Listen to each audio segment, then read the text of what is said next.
एक राजकुमारी का स्वयंवर था। राजकुमारी ने शर्त रखी कि मैं उसी से विवाह करूंगी जो 20 तक गिन के सुनाएगा। लेकिन गिनती ऐसे सुनाना है कि उसमें सारा संसार समा जाए। यदि नहीं सुना पाया तो उसे 20 कोड़े खाने पड़ेंगे और यह शर्त सिर्फ राजाओं के लिए ही थी। अब एक तरफ रानी की शर्त, दूसरी तरफ कोड़े। एक एक करके कई राज्यों के राजा आए।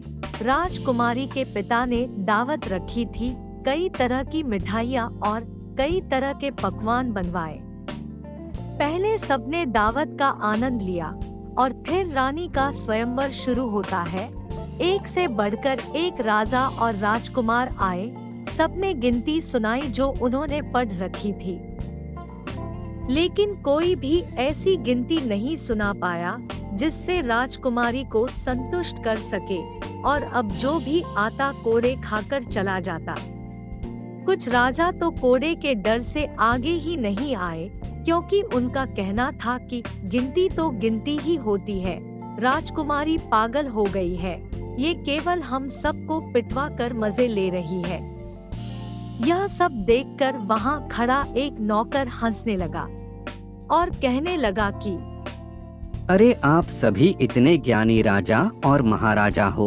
आप लोगों ने विदेश से शिक्षा प्राप्त की है और आप सब लोगों को 20 तक गिनती नहीं आती। एक नौकर से यह सब सुनने के बाद वहां खड़े सभी राजा और राजकुमार नाराज हो जाते हैं और उसे दंड देने की बात कहने लगते हैं। राजकुमारी के पिता उस नौकर से कहते हैं कि क्या तुमको गिनती आती है? यदि आती है तो गिनती सुनाओ, नहीं तो इस दुस्साहस के लिए दंड भोगने के लिए तैयार हो जा। नौकर कहता है, हे महाराज, यदि मैं गिनती सुनाता हूँ तो क्या राजकुमारी मुझसे विवाह करेंगी? क्योंकि मैं एक नौकर हूँ, मैं कोई राजकुमार नहीं हूँ और ये स्वयंवर केवल राजाओं के लिए है, और मैं गिनती सुनाऊं इसका मुझे कोई फायदा नहीं है।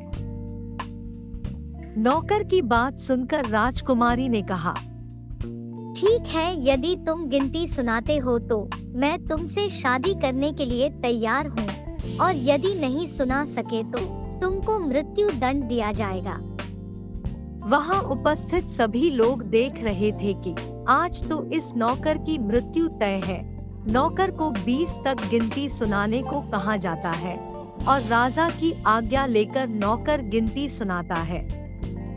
1 ईश्वर, 2 पक्ष, 3 लोक, 4 युग, 5 पांडव, 6 शास्त्र, 7 काल, 8 खंड, 9 ग्रह, 10 दिशाएं, 11 रुद्र, 12 महीने, 13 रत्न, 14 विधाएं, 15 तिथियां, 16 श्राद्ध, 17 वनस्पति, 18 पुराण, 19वीं आप राजकुमारी और 20वां मैं। वहाँ खड़े सभी लोग आश्चर्यचकित हो गए। नौकर ने 20 तक गिनती सुना दी, जिसमें सारा संसार शामिल था। राजकुमारी बहुत प्रसन्न हुई और उसने उस नौकर से शादी कर ली। तो आपने देखा पुराने लोगों का दिया हुआ ज्ञान जो विदेशों में भी नहीं मिलता। कहानी पसंद आई हो तो लाइक करें और चैनल को सब्सक्राइब करें। धन्यवाद।